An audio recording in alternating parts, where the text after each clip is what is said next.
Hi everybody, welcome to Tree Leaf, Taigu speaking. I'm very happy to sit this angle with you, and today I'm very privileged because I'm wearing a very old grandmother kesa, because this kesa I found recently in Japan. It's made of hemp and it's about 300 years old, and in the most amazing way it's still in a very good condition, so I can practice every day with it. It's very light for the summer. It's perfect. Right, today I'd like to talk a bit about meeting the unknown, leaping clear into the unknown, which is very much our practice. I cannot clarify what is the unknown for you, and clarifying the unknown wouldn't be unknown anymore. But I can actually point out what we tend to do day after day to avoid it. We develop many strategies, and we call them habits, beliefs,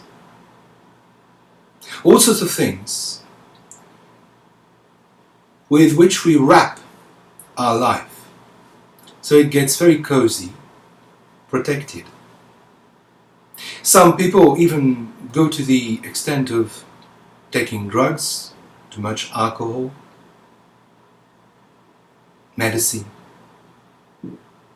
in order to numb the perception, in order to put their being to sleep, or in a sleep-like state.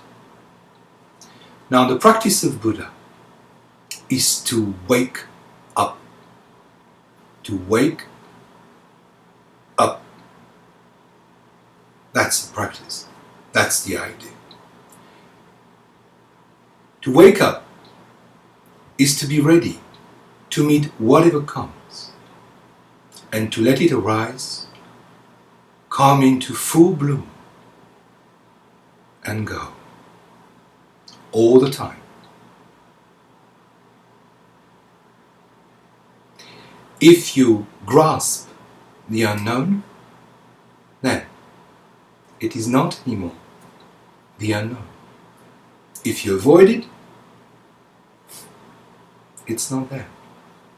So, sitting, living, breathing, working, commuting, taking care, practicing day after day in our tradition means to open up our senses to everything and everybody, to have an all-inclusive practice. Not to practice in a matchbox, not to practice in this box, or this box, or even this box here. Our practice is much bigger. It stretches far into what we can even not imagine. We don't have to. We just allow it to be.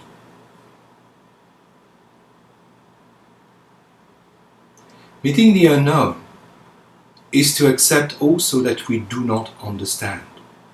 We don't know. I don't know is a powerful statement in Zen. I don't know has nothing to do with primary ignorance. The primary ignorance in Buddhism is I know. I know things. I know how it works. Yes, I'm very knowledgeable. That's the primary ignorance. Every day, I'm confronted with I don't know.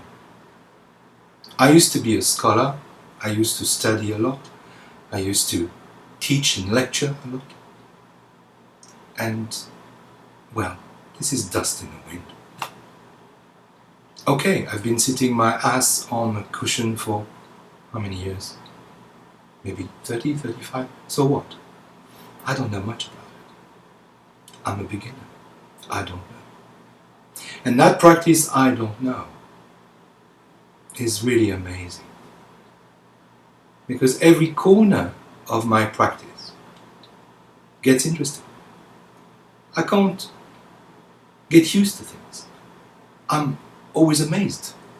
Amazed at that body sitting. Amazed at that mind unraveling with all these thoughts coming and going, swept away and coming back. This vast space expanding. It's beautiful. And the smallest thing, the just very small details of reality. You learn to look, to watch, to listen. Sounds, and the silence in the sounds. Shapes, form, and the emptiness between shape, form, and the emptiness within the shape and form.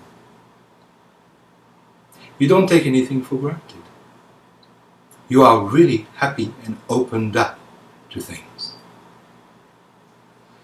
That quality of meeting the unknown and acting out of I don't know is the real bravery. It's the real courage. The courage to meet life as it is. The courage to never, never, ever think we own our reality. Or we master or control our reality. It's like diving into the stream. And anyway, when you dive into the stream and you try to swim and fight the stream, you get very, very quickly exhausted. So if you stop struggling, then you carry it away and effortlessly you're just going. That's how you surf the wave of I don't know. There's no real intention, but there is a spring, there is a dive, there is an initial energy, and that's the practice, that's the kick, and then everything goes very naturally, very spontaneously, as many teachers teach, automatically, naturally. It takes place effortlessly. So Ango is an opportunity for you, me, everybody who sits and live that Buddhist life to have a very fresh look at things, to completely trust this huge stream in which we are. Call it the universe, call it your life, whatever name, it doesn't matter. And we don't have to worry about Buddha, because Buddha does its job. We practice, and Buddha does its work. That's how it goes. Thank you very much for joining, and I'll be with you every week. I think that in the next few weeks I'd like to talk a bit about Imo, a chapter of Shobogenzo, and say a few things. I don't like talking, but sometimes we have to talk. So, I'll be talking.